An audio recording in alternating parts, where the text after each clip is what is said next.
अब देखिए गणेश जोशी से एक खास मुलाकात। नमस्कार, मैं हूं अनुपम त्रिवेदी। इस हफ्ते न्यूज़ 18 में हमारे मेहमान हैं उत्तराखंड सरकार में मंत्री गणेश जोशी। उत्तराखंड में अगले कुछ महीनों में चुनाव होने हैं।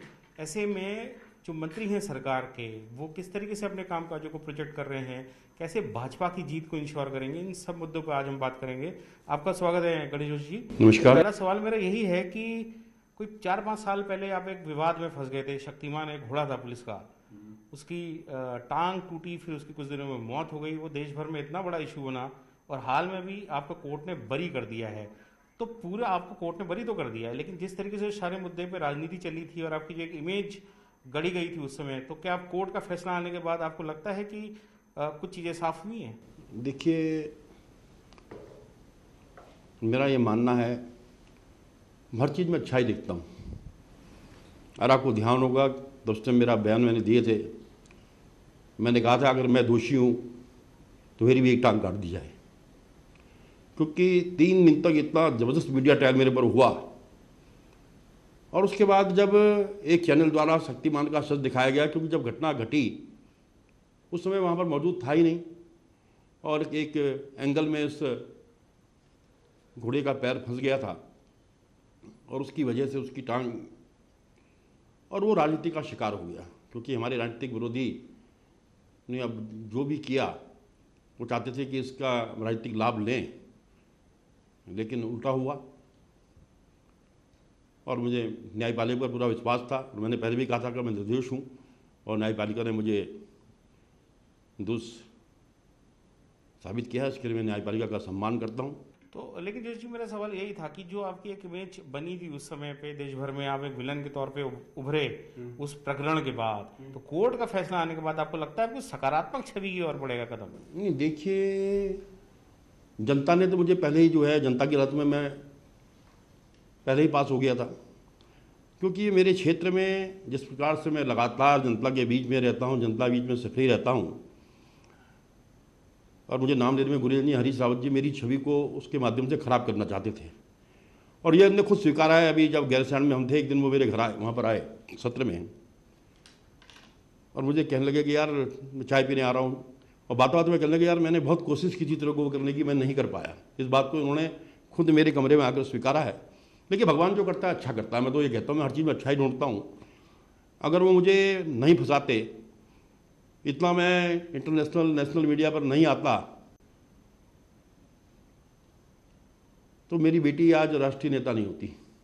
आपने अभी कहा कि जिन लोगों ने आपके खिलाफ षड्यंत्र करा, हरीश रावत की तरफ आपका इशारा था, उन लोगों को कोई चुनाव में फायदा नहीं मिला। तो आपको लगता है कि इस बार भी उनको कोई फायदा मिले? नहीं, कोई फायदा नहीं मिलने वाला। देखिए, जो आदमी वो निरीह जानवर राजनीति का शिकार हुआ, वो ठीक हो सकता था। अभी डॉक्टर से ऑफ द रिकॉर्ड आप बात करना, जिन्होंने इसका इलाज किया, वो उसको शहीद करके उसका राजनीतिक लाभ देना चाहते थे। हमारे पहाड़ों में रोज़ घोड़ों की टांगें टूटती हैं, कहीं होती हैं, बिल्कुल ठीक हो जाते हैं, चल जाते हैं। उस बेचारे को तो एक षड्यंत्र के तहत उसको मारा गया। और कहते हैं ना, गरीब उसकी हाय बहुत, उसकी जो है हाय जो है हरीश रावत जी को लेकर चलेगी, और दो जगह से उनको हारना पड़ा। सर, आप इतने मजबूत नेता अगर हैं तो मंत्री बनने में इतना टाइम क्यों लग गया? आपको 15 साल वेट करना पड़े, 15वें साल में आप जाके मंत्री बने। देखिए, विधायक जनता बनाती है, और मंत्री मुख्यमंत्री, अगर आपके यहाँ लिखा है, जब मुझसे लोग मीडिया के लोग पूछते थे जोशी जी आप इतना काम करते हो और ऐसे ऐसे लोग मंत्री बन गए, आप मंत्री क्यों नहीं, तो मैं ये कहता था जिन मेरे भाग्य में लिखा होगा मुझे कोई रोक नहीं पाएगा, और नहीं होगा तो कोई बना नहीं पाएगा। मेरे भाग्य में ये समय लिखा था और तो मंत्री बन गया। तो एक नाखुशी तो हमेशा रही कि त्रिवेंद्र रावत ने गणेश जोशी को मुख्यमंत्री नहीं बना, मंत्री नहीं बनाया। देखिए, न कोई किसी को बना सकता है, न कोई किसी को रोक सकता है। उदाहरण आपके सामने एक ऐसे ऐसे उदाहरण आप देखें, उदाहरण बहुत लंबा विषय हो जाएगा, जिस दिन आपके भाग्य में होगा। हाँ, लेकिन इतना मैं जरूर कहता हूँ, मैंने बार बार ये कहता था, अगर मेरिट पर सिलेक्शन होगा तो गणेश जोशी बनेगा। और मैं अपने केंद्रीय नेतृत्व का, माननीय अमित शाह जी का, माननीय मोदी जी का, माननीय नड्डा जी का मैं आभार व्यक्त करता हूँ कि उन्होंने मुझे भरोसा जताया और मुझे काबिना मंत्री बनाया। लेकिन इससे पहले भी आपका नाम तो चला था कैबिनेट मंत्री के लिए। ये नाम तो मेरा पहली बार भी आया था। जब पहली बार कैबिनेट बन रही थी तब मेरा दिल्ली से नाम आया था। राजनीति का शिकार हो गया, मेरा कोई वकील नहीं था। एक तो मेरा कोई गॉडफादर नहीं है राजनीति के अंदर, अगर मैं आज स्थापित हुआ हूँ तो अपने काम की वजह से। अगर आज मैं 2 दिन घर बैठ जाऊँ तो मेरा कोई ऐसा आकर नहीं है कि गणेश जोशी को सपोर्ट करे। अगर आज मेरी पहचान होती है तो मेरे काम की वजह से होती है, उसी से मैं जिंदा हूँ। अच्छा जोशी, आप लगातार विधायक रहे हैं, 2007 से आप जीतते आ रहे हैं। इस बार का चुनाव इसलिए भी जरूरी है बीजेपी के लिए, मतलब महत्वपूर्ण है, क्योंकि पिछले बार 57 सीटें जीती थी। वो परफॉर्मेंस रिपीट कर पाएगी? और ऐसा बीजेपी के सर्वे में आ रहा है कि कई उनके सिटिंग विधायक, मंत्री बड़ी खराब हालत में हैं। देखिए, निश्चित ही उस समय एक मिरेकल हुआ था, क्योंकि उस टाइम हमको भी इतनी उम्मीद नहीं थी कि इतनी सीटें आएंगी। आप ही की सरकार में कई मंत्री विधायक ये बात कहते हैं कि गणेश जोशी जी जो हैं वो तो मुख्यमंत्री के दरबार में हाजिरी लगाते हैं, दिल्ली तक में हाजिरी लगाते हैं, और कई आपके विरोधी भी हैं। देखिए, मैंने कहा ना, मेरे कोई गॉडफादर नहीं है, लेकिन अपने क्षेत्र की जनता के लिए मैं दिल्ली भी जाता हूँ। अगर दिल्ली में जाता हूँ, अब तो मैं मंत्री हूँ, जब मैं मंत्री भी नहीं था, मात्र विधायक था, मैं केंद्रीय मंत्रियों से मिलता था, उनसे काम करा कर लाता था, मैं CDS से मिलकर आता था, और जितनी मेरी कोशिश होती थी। अगर आपको ध्यान होगा, उत्तराखंड के लोग जो हैं उनकी हाइट कम होती है। सेना में भर्ती में उनकी जो छूट को लागू करवाया मैंने कराया। मैं CDS से 2-3 बार मिला, और आज उत्तराखंड के लोगों को भर्ती में हाइट में छूट हमने दिलवाई। त्रिवेंद्र जी के टाइम पे इतना मौका नहीं, ये काम मैंने तभी कराया दिल्ली से। अगर आपको ध्यान होगा, ये हाइट वाला जो काम है ये त्रिवेंद्र जी के समय मैंने करवाया। मसूरी की जो 144 करोड़ की पेयजल योजना मैं दिल्ली से लेकर आया माननीय अनिल बलूनी जी के माध्यम से, ये भी उसी समय मैंने कराई। देखिए, अगर आपके अंदर काम का आपको कोई रोक नहीं सकता। सेना की जो बात की आपने सर, लेकिन अब देखने को ये मिल रहा है कि जो सेना का जो ट्रेंड है या जो उनके वोटर हैं वो आम आदमी पार्टी की तरफ भी ज़्यादा देखने को मिल रहे हैं, तो उनको कैसे आप रोक पाओगे? कितने ज़्यादा दिखाई दे रहे हैं मुझे बताइए ना, आपने बताइए ना मुझे आप। और उनके तो जो CM कैंडिडेट है वो भी सैनिक हैं, कैंडिडेट होने से क्या होता है? तो क्या लगता है फॉलोइंग क्या है? तो आपको क्या आज मैंने अजय भट्ट जी का मुझे शाम को फोन आया कि कल मैं आ रहा हूं, एक सैनिकों का छोटा सा कार्यक्रम है, और ये स्थिति हो गई थी। मेरे यहाँ पर इतने सैनिक आ गए थे, क्योंकि लगातार सैनिकों के बीच में काम करता हूँ। कैंडिडेट होने से कुछ नहीं होता, क्योंकि देखिए ये वीरों की भूमि है। चाहे 47 हो, 62 हो, 65 हो, 71 हो, कारगिल हो, चाहे ताज पर हमला हो, चाहे गलवान हो, चाहे संसद पर हमला हो, कोई ना कोई जवान यहाँ से शहीद होता है। देश की सेना का 17.5% की पूर्ति हमारा छोटा सा राज्य करता है। हर 5वां सैनिक देश की रक्षा में करने वाला हमारा उत्तराखंड से है। जिस पार्टी का नेता सेना की विश्वसनीयता पर सवाल उठाता हो, सर्जिकल स्ट्राइक के सबूत मांगता हो, तो उसके पक्ष में क्या यहाँ का सैनिक जाएगा? मैं एक उदाहरण दे रहा हूँ भाई, शायद 1 महीने पुरानी बात है। मैं एक कैप्टन राणा जो कोठियाल जी के पलटन के हैं, मैं उसके घर में बैठा हुआ था। कर्नल कोठियाल का उसका फ़ोन आया, मैं वहीं पर था, तो उसने उसको जवाब दिया कि साहब आप ठीक है, आप मेरे CO रहे हैं, लेकिन आपने गलत पार्टी चेंज कर दी है, तो आप मुझे दोबारा फ़ोन ना करें। तो उसको तो मात्र कुछ लोग, अगर 10, 20, 50 लोग जाने, ये तो लाखों सैनिक हमारे उस प्रदेश के अंदर भूतपूर्व सैनिक हैं, सर्विंग सैनिक हैं, वो सब भारतीय जनता पार्टी के साथ में हैं।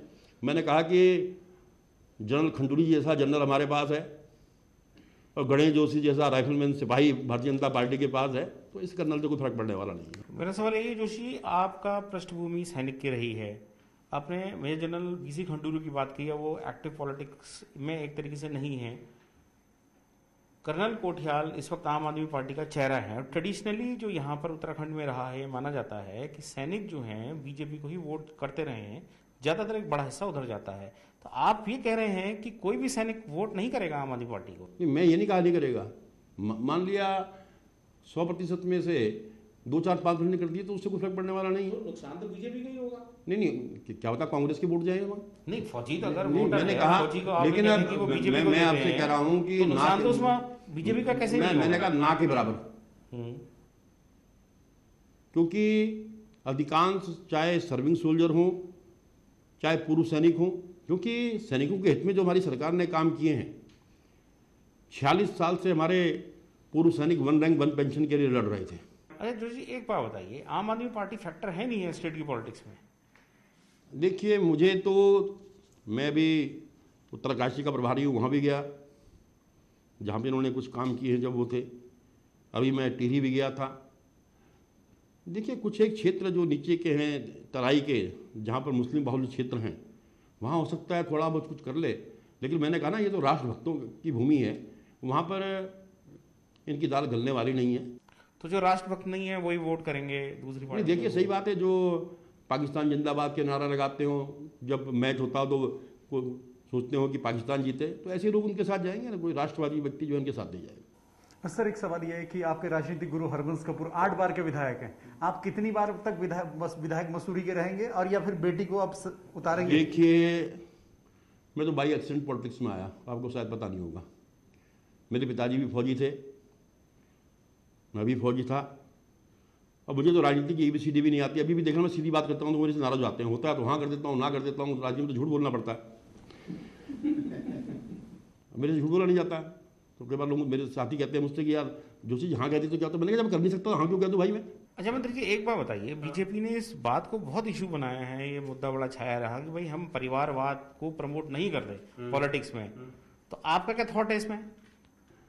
तो देखिए, राजनीति में परिवारवाद की पहले परिभाषा आप सुनिश्चित कीजिए, परिवारवाद है क्या। अब परिवारवाद तो कांग्रेस में होता है कि जब बेटा पैदा होता है उसके कान में फूंक देते हैं, बेटा मेरे बाद तू बनेगा।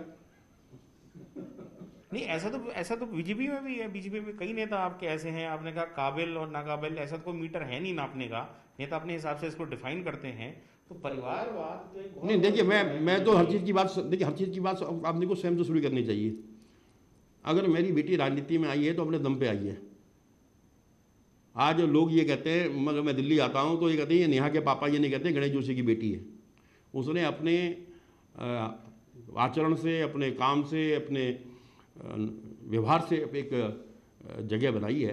तो बीजेपी के कैंडिडेट हैं नेहा, माने जी? अब मैंने कहा 2022 में बीजेपी की कैंडिडेट्स हैं नेहा, ये मान के चले हम लोग? नहीं, किसने कहा? मैंने कब कहा? मैंने कहा अभी तो मैं हूँ, अभी तो 2022 क्या मैं हो सकता है 2027 तक। मैंने कहा अभी तो मेरे पर इतनी वो है कि मैं, आपने ये बात भी जोड़ी सर कि दूसरी जगह से हो सकती है।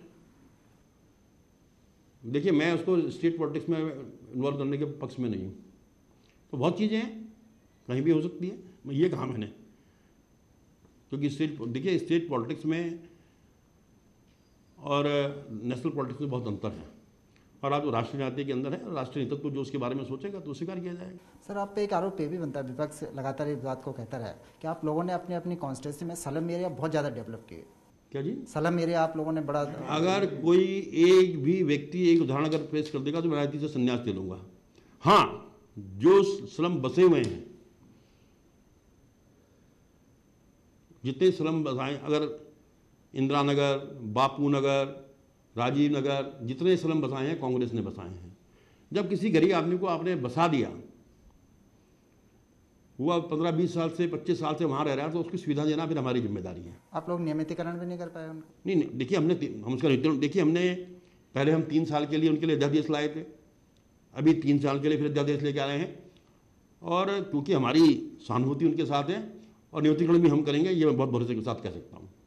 एक जोशी जी ये भी कहते हैं कि जो जोशी जी की राजनीति है, आप लोग बांटते बहुत ज़्यादा हैं। कोविड काल में आपने फ्रूट से लेकर जूस के पैकेट बांटे। नहीं, तो कोई किसी को बांटने से रोक रहा है क्या? आप भी बांटिए ना, उसके लिए दिल चाहिए ना। आपने लंगर भी बहुत सारे लगाए। नहीं, उसके लिए एक भाव चाहिए, एक दिल चाहिए। मैंने कोविड के अंदर 2,95,000 लोगों को मोदी किचन के माध्यम से खाना खिलाया। जो एक उत्सुकता तो बनती है कि हमने देखा कि कोविड काल में आपने कई दर्जन ट्रक भेज दिए पहाड़ों में सामान। आता कहाँ से है सामान?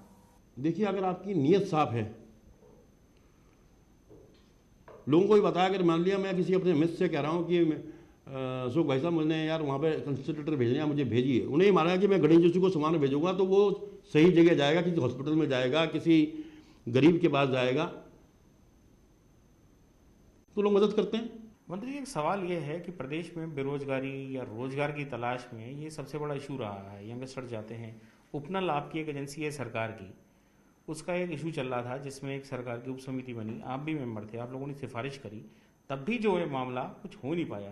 तो क्या आपकी ब्यूरोक्रेट नहीं सुन रहे हैं मंत्रियों के, क्या चक्कर है? नहीं, देखिए आप इंतजार कीजिए अगले बुधवार का, क्योंकि उस दिन 23 बिंदु लिस्टेड थे, 6 बिंदु और बाहर से आ गए, और इन बिंदुओं को आशा और उपनल और इतने में मुख्यमंत्री जी को, क्योंकि प्रधानमंत्री जी के एडवाइज़र खुलबे जी से उनको मिलने जाना था, तो कैबिनेट समाप्त करनी पड़ी।